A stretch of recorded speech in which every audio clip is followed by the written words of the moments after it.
Welcome back to another technical deep dive here in the debug zone.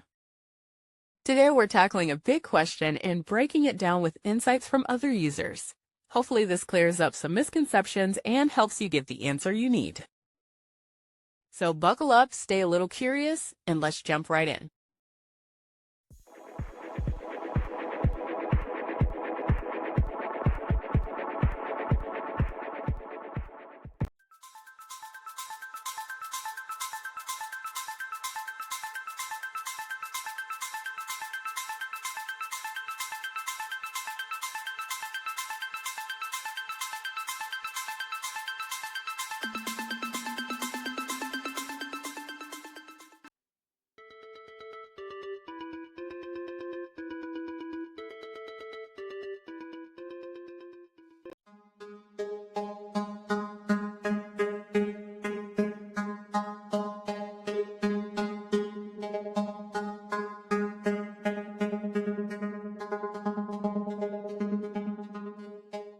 And that's a wrap.